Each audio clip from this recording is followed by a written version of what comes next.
I think it's worth saying that like finding paradise isn't a destination, it's the experience. You know, when you're working, you always are on a search for paradise. We have this small saying on board Nahoa, it's if you don't know knots, tie lots. So I'm gonna give you an EpiPen, sweetie, because you had some coconut or milk. Okay? Ready? Shh, just breathe, okay?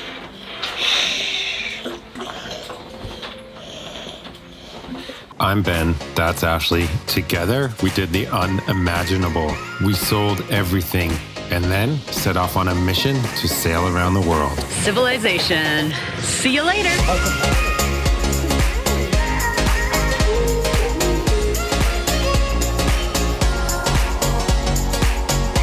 28 countries later and over 25,000 nautical miles, we are only halfway around the world.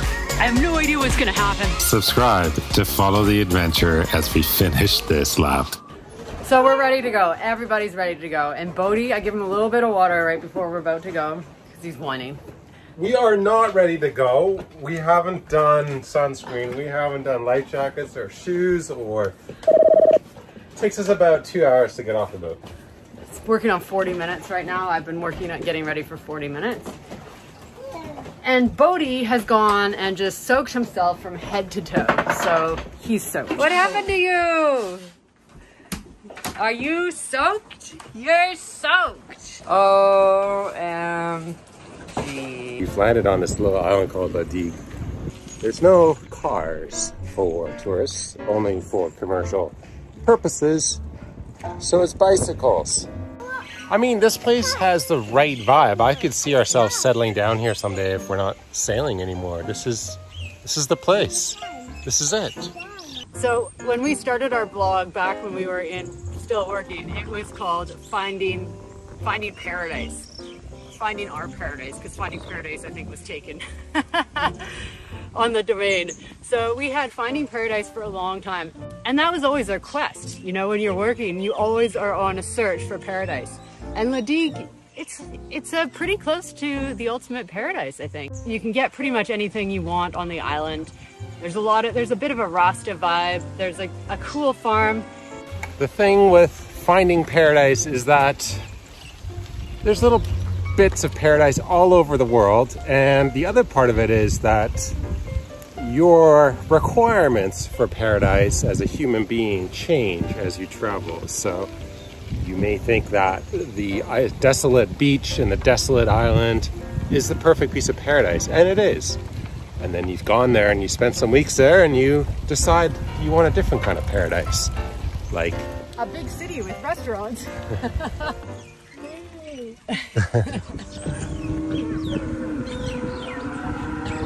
Finding paradise is an elusive, never-ending quest. Yeah, we found so many paradises in our quest for paradise. Each one is different and no one is better than the rest. But there's some special places along the way. That's a big key, hey Willa? There's a lot going on behind me.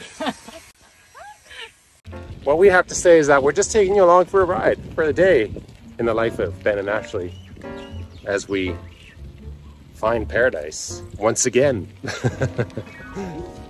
365 times 7.5 years, probably 8 years now. I can't remember, something like that. Don't get us wrong. Paradise isn't always beaches. We talk about settling down someday, but it will be on a beachfront cabin, most likely in the tropics.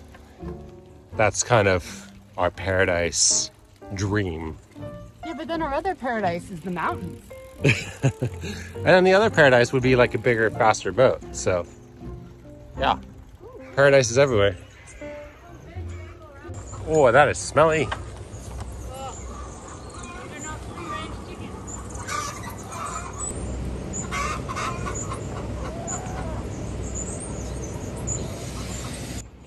I once made this video about cockfighting in the Philippines, and my point, which I didn't put across quite accurately, was that the cocks that they breed for fighting live such a good life. They're free range essentially, And yet the chickens that we buy in the stores for food live a worse life than what you just saw there. But anyways, didn't go over very well. My papa had a farm growing up, and Papa's farm, whoa, crabs!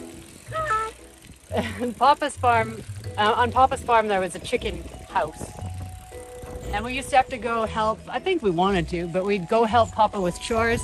And one of the chores was digging the eggs out from the chickens that were in their little cages. And this is before like free-range chicken was even an option in the supermarket.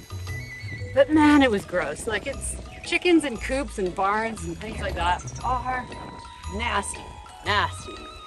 I always opt for free-range chickens if we have any choice at all.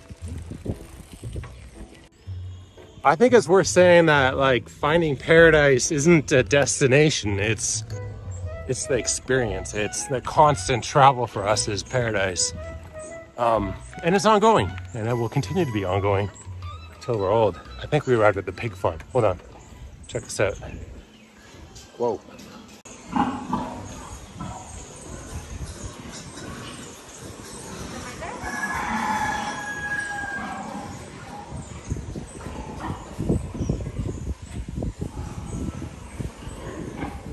Fattening this one up. So I think you could say it's not paradise for the animals on this farm. No. I think that's the one thing we've learned in our travels is that, I don't know, it's not black and white, and grain-fed isn't necessarily free range. There's a big difference. It was a proper working farm. I mean, yeah. They're fattening those pigs up, but it's interesting because I guess I've never seen that before. And it's not what I expected. I didn't know they couldn't turn around. I guess I could have Googled it and found that out, but yeah, very interesting.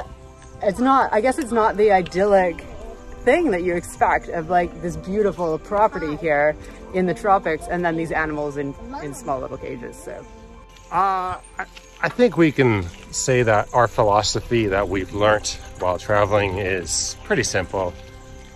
Be respectful of all cultures, be kind to each other as human beings, and be kind to your fellow animals on this planet. We don't really care what religion you have, we don't care what you dress like, what you eat, what language you speak, just be kind. It's pretty simple. At the end of this road through this vanilla and copra plantation in this working farm is the most beautiful beach in the world. And we've taken the scenic route there. I think we haven't seen another tourist on this side path that we've taken yet. So I think we're heading back to the main drag and we're gonna go check out the best beach in the world. Ashley's setting the bar high. Must be paradise. I got close.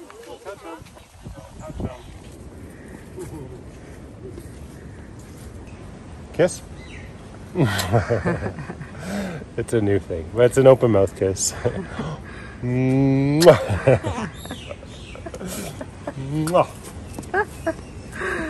I had no idea how gorgeous La Digue was, and La Digue is one of those places where the anchorages aren't the greatest, and so you almost think about not stopping here when you're on a boat, but it's so worth the stop. I'm so grateful to be here, and it's one of those islands that's best explored from land, and as a cruiser that's usually so hard, but with the bicycles, oh my gosh.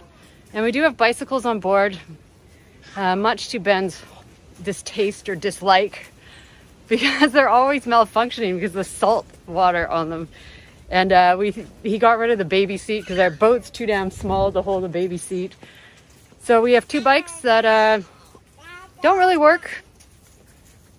Anyone need some bikes?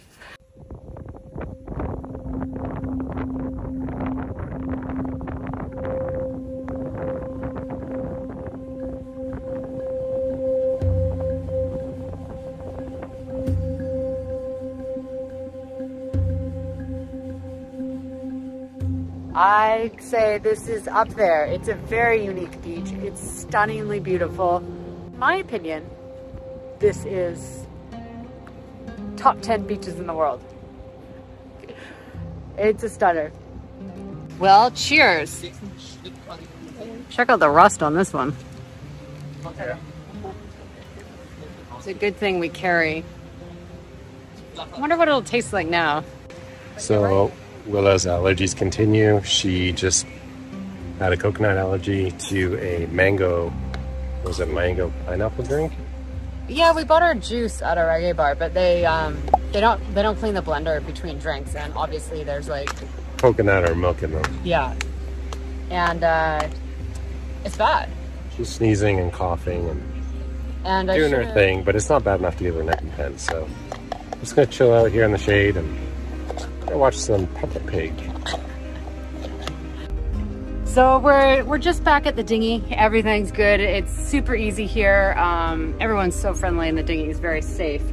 But they did move our dinghy because they're unloading all these boats behind me. And the person who tied it up here, we have this small saying on board Nahoa. It's if you don't know knots, tie lots. I think it's a common saying.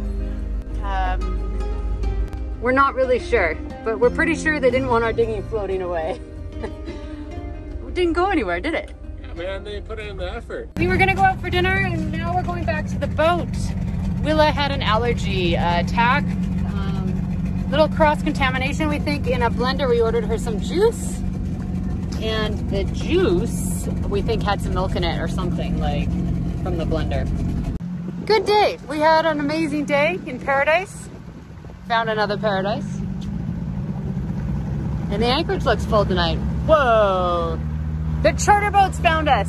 Just got back to the boat, and it's definitely high season all of a sudden. Check this out. There's a lot of boats around.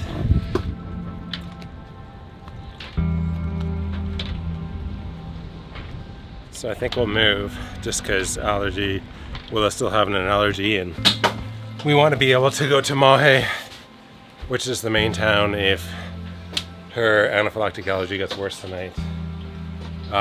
It's been probably at least an hour and a half, 2 hours since she had the contaminated juice water, and she's still sneezing and stuffed up, so we haven't given an EpiPen, but we definitely want to be in a place where we can pick up the anchor in the middle of the night. I feel like maybe it's not even a big deal because they're always on board. The captain is always there and he can always move. But I honestly just am uncomfortable with it. Like, I could throw an egg at them and I would not miss, even with my aim. It's pretty hard not to. They're like 10 feet in front of us. Like, it's not comfortable. It's not a comfortable feeling. Okay. So Willa, you've had an allergy, okay? Bye. So what's happening, Ben? So we're starting to see breathing problems. I think we'll give her the EpiPen. You ready? So I'm gonna give you an EpiPen, sweetie, because you had some coconut or milk. Okay? You ready? Yeah. Oh, sweetie. Oh, let me hold her back. You are ready. Come here, Willa.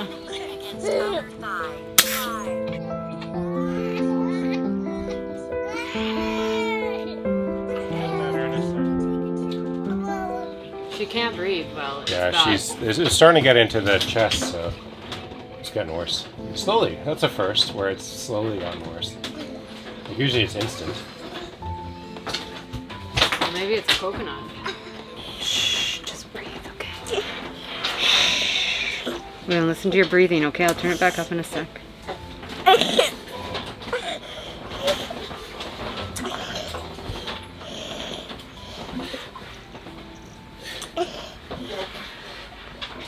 Wow, that's crazy. It's 5:48 and she's back to much better. Still raspy.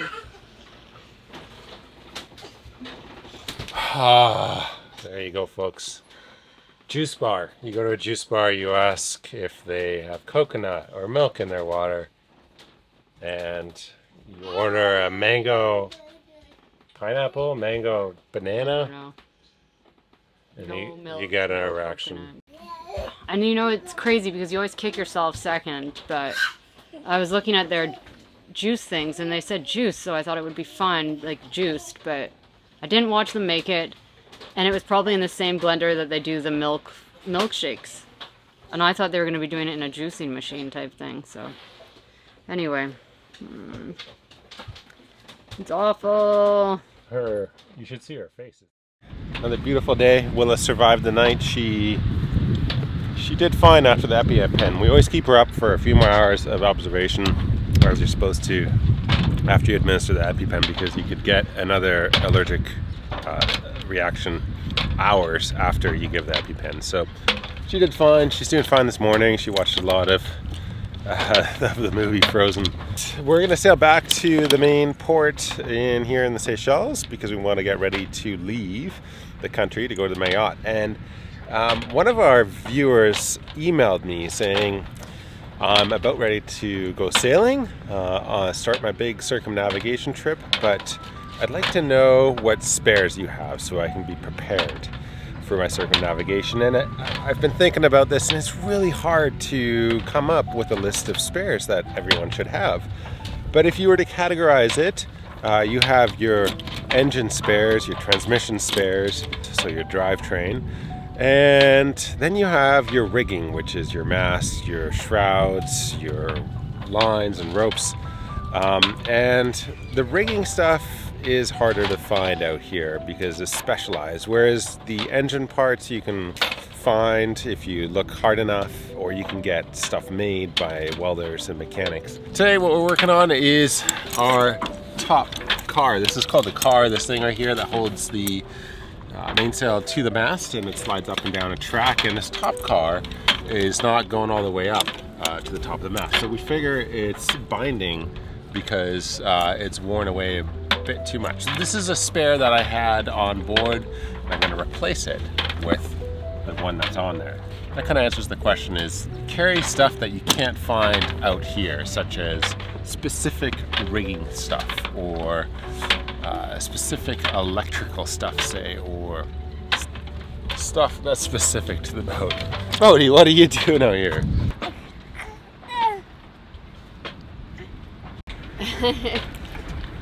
Yeah, he escaped, and when he escapes he needs a life jacket on. It's quite a rolling anchorage. She's still struggling to walk. It makes me so nervous because his head is the first thing to whack things. Okay, so see how that's sharp? That's supposed to be rounded, kind of like that. And this is not something you'll find in the islands. This is something you need to order from the United States of America. So we carry spares. And like stuff like, I have like these cars too. These are the smaller cars, and they got a bunch of roller bearings in the back. And these are things that you won't find in the islands either. So stuff like this is what we carry aboard for spare parts that are critical. Stuff like engine filters and oil and that kind of stuff you don't need to carry too much of because everyone has an engine around the world. What do you say, Willa? Happy Thanksgiving. You're having what? Are you having for breakfast on Thanksgiving? Pie. Yeah. Pie for breakfast. Happy Thanksgiving, everyone. Everyone at home's having a dinner, Yeah. and we're having pie. You don't get to do this every day on the Mahua, but special days you do, right, Willa? Yeah. We're here, made it, Mayotte. It was a tough passage, but not a dangerous one. We put out a lot of updates on the tracker, on the live tracker, and I tried to explain what we were trying to do, which was try to sail as close to the wind as possible so that when we get to the tip of Madagascar, we could bear off and run with the waves and the wind. And it kind of worked out, I think. It's good, and it feels really good to be here because you think about that passage so much. And aside from a leak in Bodhi's room, we had no technical issues.